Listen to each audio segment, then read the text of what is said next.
விழாவை சிறப்பிக்க வந்திருக்கும் முன்னாள் கவர்னர் மதிப்பிற்குரிய தமிழிசை சவுந்தரராஜன் அக்கா அவர்களுக்கும் மற்றும் அண்ணன் மதிப்பிற்குரிய எச் ராஜா அண்ணன் அவர்களுக்கும் மற்றும் இந்த விழாவை சிறப்பிக்க வந்திருக்கும் நண்பர்கள் மற்றும் பத்திரிகை துறை அனைவருக்கும் இனிய மாலை வணக்கம். கலைத்தாயும் சினிமாவையும் அரசியலையும் பிரிக்க முடியாததுக்கான விழா மேடை தான் இந்த விழா மேடை நினைக்கிறேன் வந்து உங்களுக்கு. ஏன்னா சினிமாவும் அரசியல் கலந்துதான் தமிழ்நாட்டில் பல வருஷங்களா இருந்துகிட்டு இருக்குது. ஏன் சொல்றேன் அப்படின்னா, நான் ப்ரொடியூஸ் பண்ண ஜிகதண்டாங்கிற ஒரு படம், அந்த படத்துல பாத்தீங்க அப்படின்னா ஒரு மெயினான கதையை வந்து மதுரையில வந்து ஒரு பெரிய பிரபலமான ஒரு ரவுடி, அந்த ரவுடியை வந்து ஒருத்தர் கதை கேட்டு டைரக்ட் பண்ண சொல்லி ஒரு போறாரு. அந்த கதையை அந்த இது பண்ணும்போது இன்ஸ்பயர் ஆனதுக்கு அப்புறம் அந்த ரவுடியை அந்த ரவுடி தொழில விட்டுட்டு நானே அந்த கலைத்தாயில சினிமாவில் அடாப்ட் ஆகிக்கலாம் அப்படின்னு தான் அந்த படத்தோட கதையை, ஜிகதண்டாவோட கதை.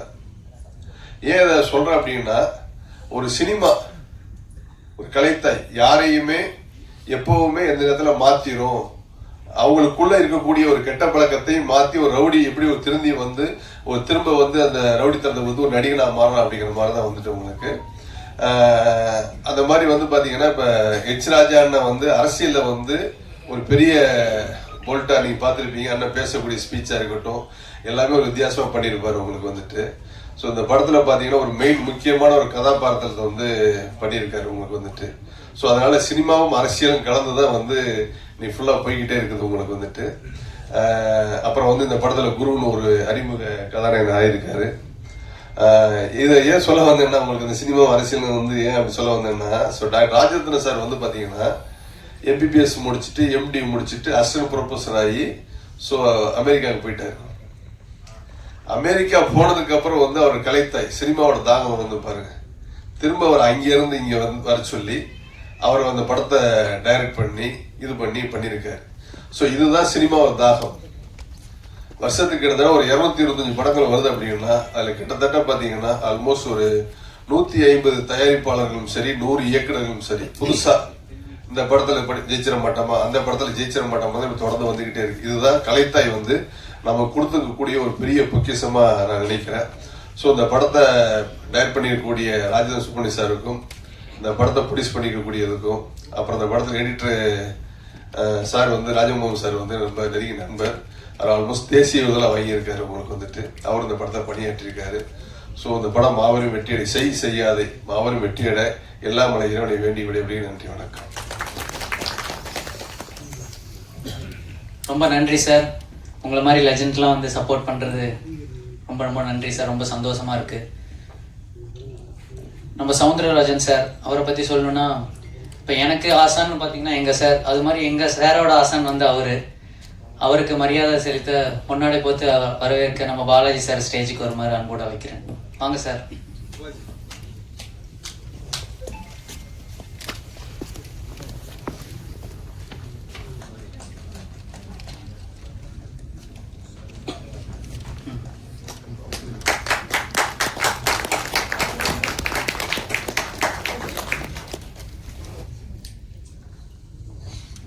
சார் சவுந்தரராஜன் சார் ஒரு சில வார்த்தைகள்.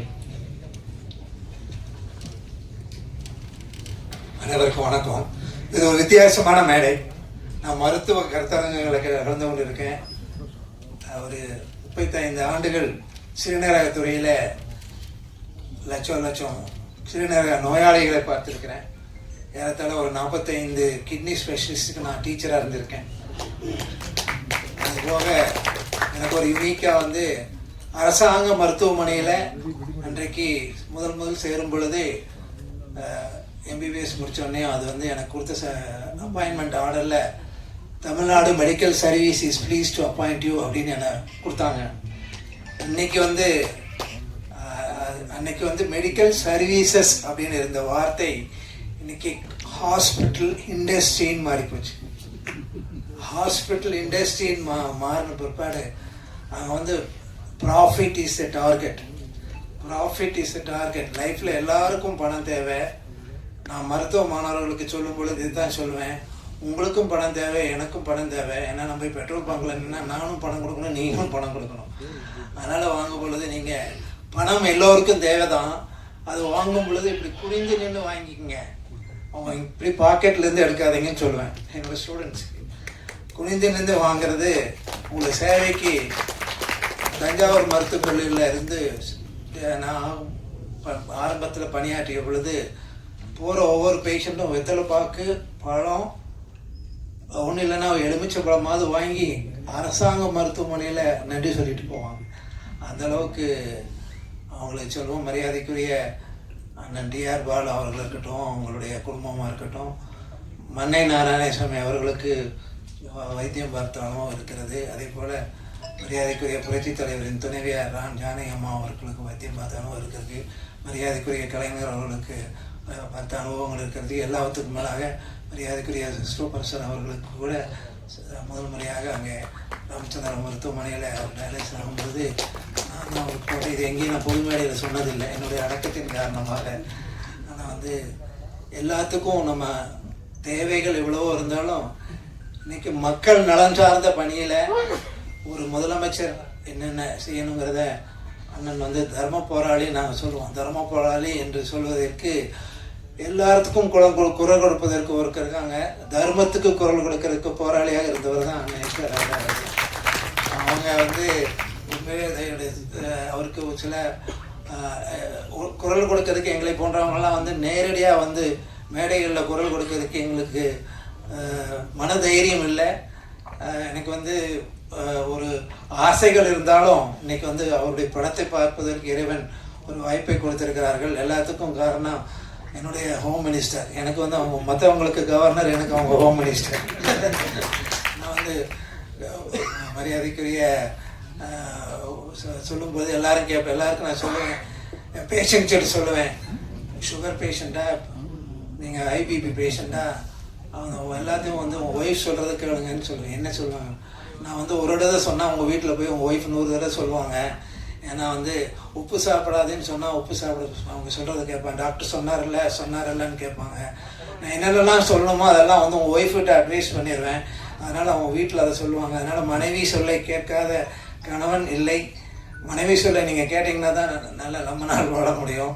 எல்லாருமே நீங்கள் எல்லாம் பெரும்பாலும் அது எல்லாருக்குமே அந்த அனுபவம் இருக்குன்னு நினைக்கிறேன். எல்லாரும் அவங்க துணைவியாருன்னு சொல்லி கேட்டு வாழ பழகியவர்கள் தான் நல்ல ஆரோக்கியமாக இருப்பாங்க. அந்த மாதிரி ஒரு பொது மெசேஜை சொல்லி ஒரு புதிய அனுபவத்தை கொடுத்த இந்த மேடைக்கு நன்றி சொல்லி விடைபெறுகிறேன். நன்றி, வணக்கம். ரொம்ப நன்றி சார். உங்களோட இவ்வளோ வருஷ மெடிக்கல் எக்ஸ்பீரியன்ஸ் ஈடுனே இல்லாதது சார். சார் கூட பழகிற வாய்ப்பு கிடைக்கல, ஏன்னா எனக்கு ரொம்ப வயசு கம்மி. சாரை புகழ்கிற அளவுக்கு எனக்கு வயசு இல்லை. பட் ஆனால் அவரோட சிஷியம் கூட பழகிற வாய்ப்பு எனக்கு கிடைச்சது. அவர் மாதிரியே தான் சாரும் பேசுவார். அவர் பேசுகிறப்ப நீங்களே பாருங்கள், உங்களுக்கே தெரியும். நெக்ஸ்ட் ரொம்ப முக்கியமான ஒருத்தர், மக்களோட ரொம்ப எளிமையாக இயல்பாக பழகிற ஒருத்தர், இளைஞர்கள் பெண்களுக்கு எப்பவுமே ஊக்குவிக்கிற ஒருத்தர், கல்வி மற்றும் சமூக சேவையில் மருத்துவராக தன்னோட பயணத்தை தொடங்கி அரசியலுக்கு தமிழக பாஜக தலைவராக இருந்து, அப்புறம் தெலுங்கானா ஆளுநராக இருந்து, அப்புறம் பாண்டிச்சேரி துணைநிலை ஆளுநராக இருந்து, இன்னும் அரசியல் சேவை செஞ்சுக்கிட்டு இருக்க நம்மளோட தமிழிசை மேடம் அன்போடு வரவேற்கிறோம். அவருக்கு பொன்னாடை போத்தி வரவேற்க தர்மர் அவர்கள் மேடைக்கு வருமாறு அன்போடு அழைக்கிறோம்.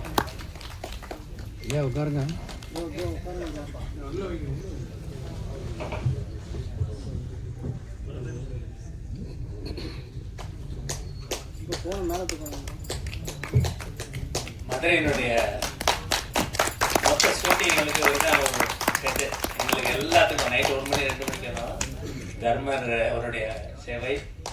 அவரு ரொம்ப நன்றி மேடம்.